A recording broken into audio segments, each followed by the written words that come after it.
문종 이야기. 조선의 별이 된 임금. 문종 이야기. 왕이 되기엔 너무도 준비된 사람, 그러나 너무 짧게 머문 왕. 조선의 하늘 아래 누구보다 총명했고 누구보다 성실했으며 누구보다 백성을 사랑했던 한 임금이 있었습니다.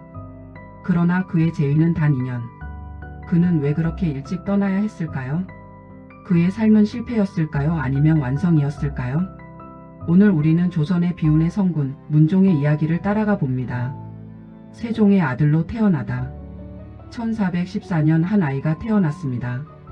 그의 아버지는 위대한 성군 세종대왕. 왕자의 이름은 향. 훗날 조선 제5대 왕이 되는 문종입니다. 아버지는 위대한 임금, 그 그림자는 너무도 컸습니다. 그러나 어린 향은 그 그림자에 가려지지 않았습니다. 그는 조용히 그러나 누구보다 치열하게 자신의 길을 준비해 나갔습니다. 학문과 정사의 천재. 문종은 단순한 왕자가 아니었습니다. 경연에서 신하들이 감탄했고 정책 토론에서 대신들이 고개를 끄덕였습니다. 세종이 병약해지자 문종은 사실상 국정을 대신 맡았습니다. 훈민정음 반포 이후의 정비작업, 행정체계 강화, 군사제도 보완. 그는 이미 왕이었습니다. 아버지의 병환, 아들의 책임. 세종이 점점 병약해지자 문종은 밤낮 없이 정사를 돌봤습니다. 아버지의 부담을 덜기 위해 자신의 건강은 돌보지 않았습니다. 백성의 삶을 먼저 생각하는 그 마음은 진심이었습니다. 그러나 역사는 성실한 자에게 늘 긴 시간을 주지는 않았습니다. 왕위에 오르다. 1450년 세종이 승하하자 문종은 조선의 왕이 됩니다. 하지만 즉위식의 화려함과 달리 그의 몸은 이미 쇠약해져 있었습니다. 왕이 되었지만 쉬지 못했습니다. 그는 병든 몸으로 백성의 삶을 먼저 챙겼습니다. 짧지만 빛난 개혁. 문종은 군사 제도를 정비하고 북방 방어를 강화했습니다. 성곽 보수와 병제 개선, 조선의 안전을 위해 힘썼습니다. 그는 말보다 실천이 앞선 왕이었습니다. 재위는 짧았지만 정책은 깊었습니다. 아버지와 다른 고도. 세종은 위대한 업적을 남겼고 문종은 그 체계를 정비했습니다. 그러나 세상은 늘 비교합니다. 세종의 아들. 그 한 문장은 그에게 칭찬이자 짐이었습니다. 하지만 그는 한 번도 불평하지 않았습니다.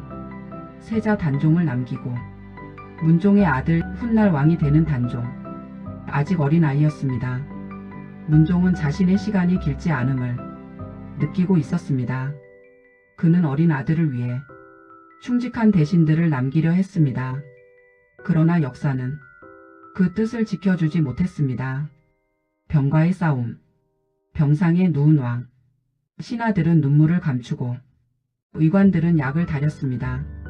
그러나 병은 깊어졌습니다.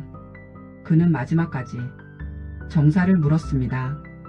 백성은 편안한가? 그것이 그의 마지막 질문이었습니다. 2년의 왕, 영원의 책임. 1452년 문종은 세상을 떠납니다. 재위 2년. 너무 짧은 시간. 하지만 그 2년은 무게가 달랐습니다. 그는 준비된 왕이었고 성실한 왕이었으며 책임을 다한 왕이었습니다. 역사의 그림자 속에서 문종은 화려한 업적으로 기억되진 않습니다. 그러나 그는 조선을 안정시킨 연결고리였습니다. 그가 있었기에 세종의 체제가 유지되었고 조선은 흔들리지 않았습니다. 조용히 빛난 왕. 그는 짧았지만 완전했습니다. 역사는 길이만으로 위대함을 판단하지 않습니다.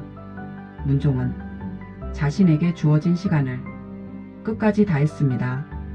우리의 삶도 얼마나 오래 가느냐보다 얼마나 진심이었느냐가 더 중요하지 않을까요?